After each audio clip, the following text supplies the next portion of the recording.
نحمده ونصلي ونسلم على رسوله الكريم أما بعد قال الله تبارك وتعالى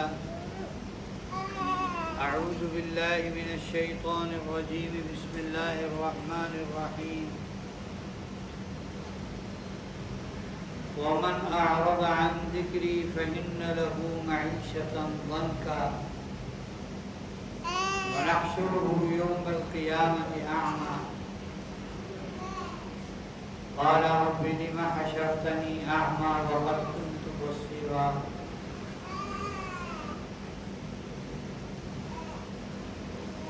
قال كذلك أتتك آياتنا فنسيتها وكذلك اليوم تنسى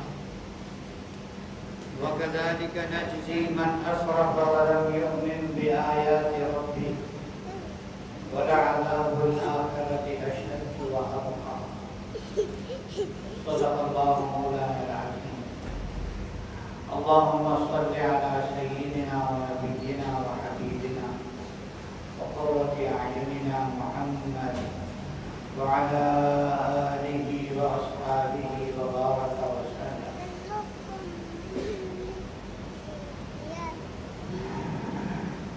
میرے محترم دوستو، اللہ رب العزت نے جو ہمیں زندگی گزارنے کا طریقہ عطا کیا ہے، اگر ہم اس طریقے کے مطابق اپنی زندگی کو گزاریں گے تو ہماری زندگی جنت نظیر بنے گی. چاہے پریشانیاں ہوں، چاہے مصیبتوں کے پہاڑ ٹوٹ پڑے، چاہے کچھ بھی ہو، زندگی اگر اللہ کے حکم کے مطابق گزر رہی ہے تو ہر حال میں سکون ہے. دنیا کے اندر ایک نہیں، دو نہیں، چار نہیں، 10 20 نہیں، سینکڑوں نہیں، ہزاروں نہیں، کروڑوں اور اربوں مثالیں ایسی ہیں کہ لوگوں نے اللہ کے حکم کے مطابق نبی کے طریقے پر چل کر زندگی گزاری اور ان کی زندگی بہترین ہو گئی. جس نے زندگی اللہ کے حکم سے ہٹ کے گزاری، نبی کے طریقے سے ہٹ کر زندگی گزاری، وہ جو مرضی کر لے، اس کے پاس فرعون جیسی حکومت ہو، نمرود جیسی بادشاہی ہو، اس کے پاس قارون اور شداد جیسی دولت ہو، اور اس کے پاس سہولت اور آسانی اور تعیش کے اور زندگی بہترین گزارنے کے سارے سامان ہونے کے باوجود اس کی زندگی جہنم سے بھی بدتر اور ہوتی چلی جاتی ہے. اور اگر کوئی ایسا ہے، آپ کو ایسا دکھ رہا ہے کہ یار یہ اللہ کا ہر حکم بھی توڑ رہا ہے، یہ نبی کے طریقے کو بھی چھوڑے ہوئے ہے، اور پھر بھی یہ آرام سے رہ رہا ہے، تو آپ یقین کریں یہ شخص زیادہ خطرے میں ہے، کیونکہ اس کی رسی اللہ نے ڈھیلی چھوڑی ہوئی ہے. جب اس کو پکڑیں گے تو اللہ کی قسم اس پر ایسی پکڑ آئے گی کہ جیسی فرعون اور حامان اور قارون اور نمرود اور شداد بنائے. فرعون نے بھی جو 500 سال ایسے گزارے کہ اس کے سر میں درد بھی نہیں ہوا. اتنی زبردست زندگی تھی. آج کسی کا نام فرعون رکھ دیں، کسی کو فرعون کہہ کے چھیڑ دیں، کسی کو گالی کی جگہ فرعون کہہ دیں، سننے کے لیے تیار ہے. اللہ تعالیٰ کا فیصلہ ہے قرآن میں، اور یہ فیصلہ تا قیامت ہے، جو ہمارے دین سے منہ موڑے گا اس کی زندگی تنگ کر دیں گے، بحیثیت فرد، بحیثیت ملت و قوم، بحیثیت عوام اور بحیثیت حکمران۔ جو آدمی اللہ کے حکم سے ہٹ کر زندگی گزارے گا اس کی زندگی تنگ۔ اور یہ دنیا کا عذاب ہے، دنیا کا عذاب ہلکا ہے، چھوٹا ہے، اور دنیا کا عذاب اس لیے ہے، قرآن پاک میں اللہ واضح فرما رہے ہیں وَلَنُذِيقَنَّهُم مِّنَ الْعَذَابِ الْأَدْنَىٰ دُونَ الْعَذَابِ الْأَكْبَرِ لَعَلَّهُمْ يَرْجِعُونَ۔ ہم تمہیں چھوٹے موٹے جھٹکے دیں گے، چھوٹی موٹی سزا دیں گے، اس لیے دیں گے تاکہ تم توبہ کر لو، تم واپس اللہ کے راستے پر پلٹ آؤ، اللہ کے حکم پورا کرنے کی طرف تم پلٹ آؤ۔ اور اللہ فرماتے ہیں وَلَعَذَابُ الْآخِرَةِ أَشَدُّ۔ یاد رکھو کہ اللہ کا آخرت کا عذاب بہت سخت بھی ہے اور ہمیشہ رہتا ہے۔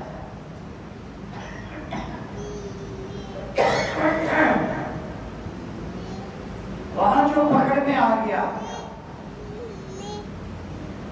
پھر نہیں چھوڑے گا، پھر نہیں چھوڑے گا۔ صحابہ کی زندگی دیکھیں، صحابہ کی زندگی ایک نظر دیکھنے میں بڑی سخت، بڑی ٹف زندگی گزاری ہوتی ہے۔ گویا کہ اس وقت پورے عالم کفر کے تیروں کا رخ صحابہ کے جسموں کی طرف تھا۔ ان حالات کے اندر بھی، اس صورتحال کے اندر بھی وہ ڈٹ کے اللہ کے حکم کے سامنے کھڑے اور زندگی کے مزے ان کے دیکھیں۔ حضرت جعفر طیار رضی اللہ تعالی عنہ حضور اکرم صلی اللہ علیہ وسلم کے کزن ہیں، چچا زاد بھائی ہیں، حضرت علی کے سگے بھائی ہیں، اور ایک لڑائی میں جس میں ان کی شہادت ہوئی اس میں شریک ہیں، اور انہیں لشکر کا سربراہ بھی بنایا گیا ہے۔ موت سامنے ہے، جھنڈا ان کے ہاتھ میں ہے، پورے کفر کے لشکر کی توجہ امیر لشکر کی طرف اور مسلمانوں کے جھنڈے کی طرف ہے کہ اس کو ماریں اور جھنڈا گرائیں تاکہ مسلمانوں کو شکست ہو۔ اور اس موت کے حالات میں، موت کے ان حالات میں وہ کیا کہہ رہے ہیں؟ یا حبذا الجنت واقترابها طیبۃ وبارد شرابها، کہ اے لوگوں سنو، جنت کتنی مزیدار ہے اور جنت کتنی قریب آ چکی ہے۔ طیبۃ وبارد شرابها، اس کا پانی کتنا پاکیزہ ہے، کتنا مزیدار ہے، کتنا ٹھنڈا ہے اس کا پانی۔ انہیں دنیا کے اندر اس سخت اور ٹف زندگی کے اندر اللہ نے جنت کے مزے دے دیے اور دکھا دیے۔ کیوں؟ اللہ کے حکم کرتے ہیں،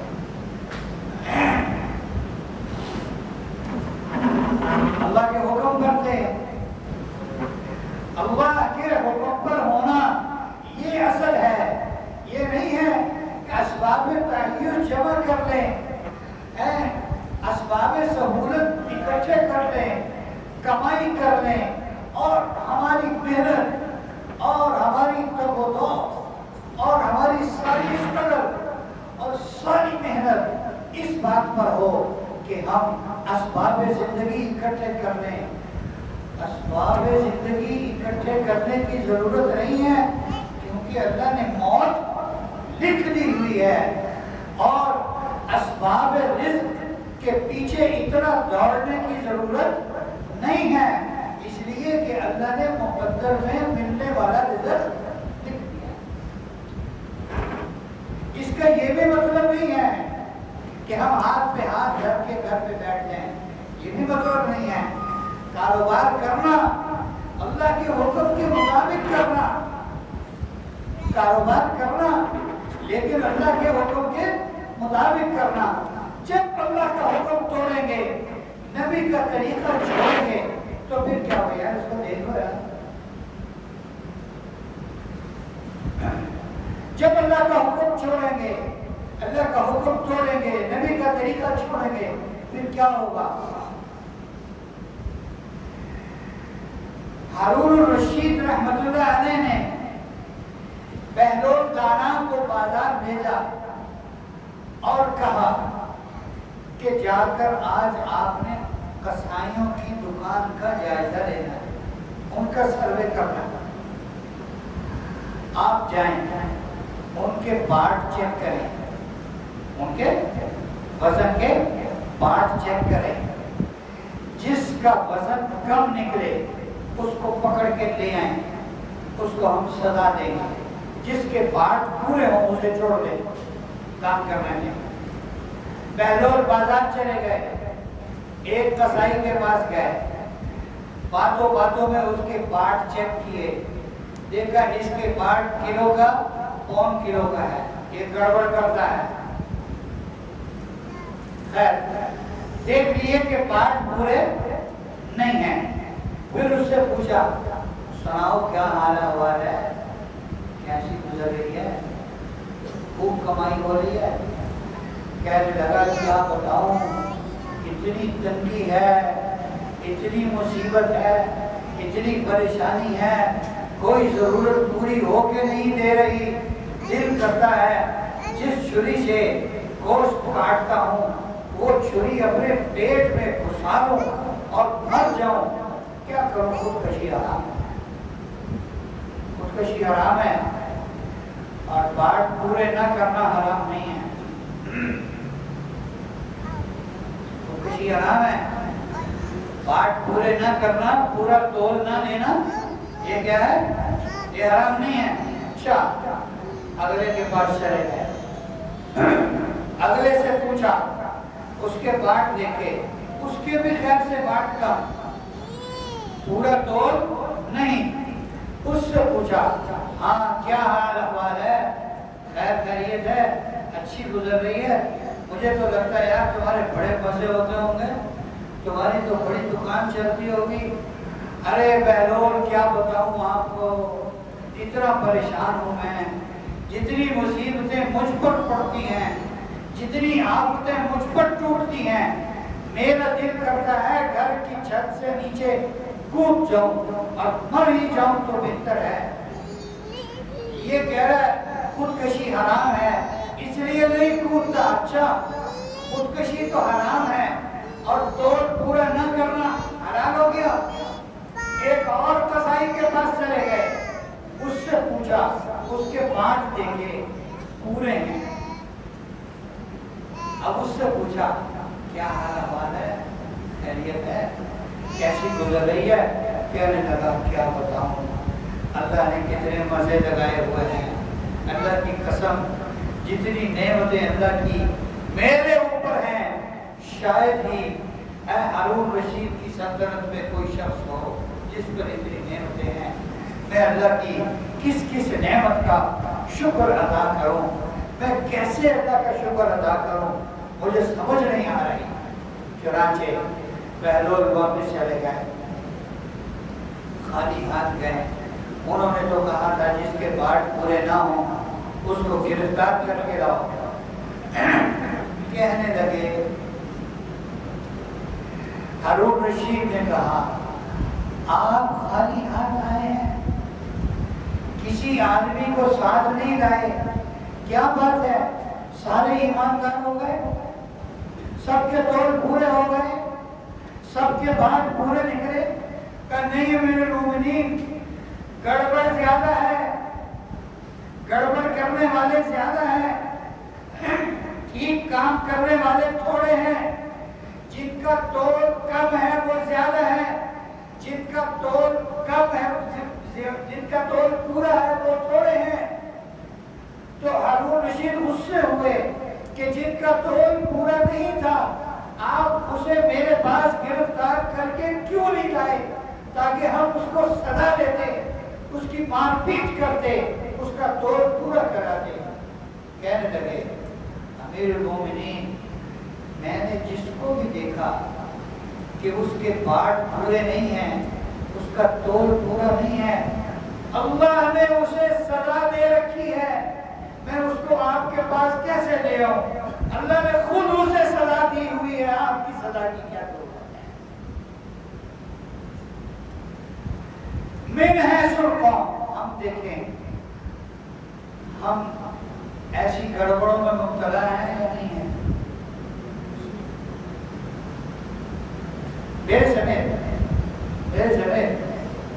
ہم سب کے سوچنے کی بات ہے، ہم روتے پیٹتے ہیں، ہمارا کام ہے رونا پیٹنا، ایسے جیسے ہماری سرشت بن چکا ہے رونا پیٹنا اور ناشکری کرنا کہ اپنے کسی عمل کو ہم ٹھیک کرنے کے لیے تیار نہیں ہیں۔ ہم کہتے ہیں حکمران ٹھیک ہو، حکمران ٹھیک ہو، حکمران ٹھیک ہو۔ ہر آدمی اپنی دائرے میں گھوم رہا ہے، کام کر رہا ہے اپنی طاقت کے بقدر۔ ایک آدمی ہے، میں بائی نیم اسے جانتا ہوں، وہ کروڑ پتی ہے۔ کتنا ہے؟ کروڑ، شاید کوئی ارب کے قریب پہنچ چکا ہوگا، ارب پتی ہونے کے قریب پہنچ چکا۔ اس نے گھر میں 2 میٹر لگائے ہیں، ایک آفیشلی ہے، ایک نان آفیشلی، ایک قانونی ہے، ایک جعلی ہے، ایک چوری میٹر لگایا ہوا ہے۔ آپ چوری کے میٹر کو سمجھتے ہیں؟ چوری کا میٹر چل رہا ہے اور آپ کو اس کا بل نہیں آ رہا، بجلی آ رہی ہے، اس کا بل آپ کو نہیں آ رہا۔ یہ شخص خود کو نمازی بھی کہتا ہے، یہ حاجی بھی کہتا ہے، یہ پتہ نہیں اپنے ساتھ کیا کیا القاب خود لگاتا ہے، لیکن یہ بجلی کی چوری میں ملوث ہے، بجلی کی چوری میں ملوث ہے۔ تو کیا وہ والدہ والے بجلی چوری کو چھوڑ دیں گے؟ یہ جو ایک غریب آدمی ہے، ایک صاحب کو مجھے فون آیا، کہنے لگے میری دکان بھی کرائے کی ہے، مکان بھی کرائے کا ہے، دکان کا بل آیا ہے 36,000 اور کرایہ الگ ہے، گھر کا بل آیا ہے 20,000 اور کرایہ الگ ہے، نہ میں کرایہ دے سکتا ہوں، اس وقت کاروبار کی صورتحال ہے، نہ میں بجلی کا بل دے سکتا ہوں۔ دونوں جگہ دکان مکان کرائے کے اور بل اوور بل، یہ بل اس کو کس چیز کا آیا؟ کہتا ہے میرے گھر میں ایک پنکھا، ایک لائٹ، یہ 2 چیزیں چلتی ہیں، اس کے علاوہ اور کچھ نہیں۔ میری دکان میں زیادہ سے زیادہ 2 لائٹیں اور ایک پنکھا چلتا ہے۔ آگے اس نے ایک بڑی مزیدار بات کی، کہنے لگا آپ میری ہیلپ کریں، اللہ آپ کو شہادت کی موت نصیب کرے۔ سادہ آدمی کا بچار اس کو یہ پتہ نہیں ہے دعا کہاں لینی ہے، کہاں لینی ہے۔ اچھا بھائی مجھے شہادت کی دعا دے رہا ہے، اگر تیری دعا قبول ہو گئی میری فیور کرنے سے پہلے تو میرا بل کدھر سے جائے گا؟ اب یہ بلوں کا حال ہے، یہ جتنے بجلی چور ہیں ان سب کی بجلی دوسروں پر گر رہی ہے، وہ سمجھتے ہیں ہم اچھا کام کر رہے ہیں، ہمارا حق ہے۔ میرے محترم دوستو، جب تک ہم اس راستے پر نہیں آئیں گے جس راستے پر ہمیں اللہ نے ڈالا ہے، دیکھیں جو گاڑی ہے نا، گاڑی ٹائروں والی، اس کے لیے حکومت نے سڑک بنائی ہے، روڈ بنایا ہے۔ اگر ایک آدمی کہے نہیں جی میں نے 50 لاکھ کی گاڑی لی ہے، میں تو اسے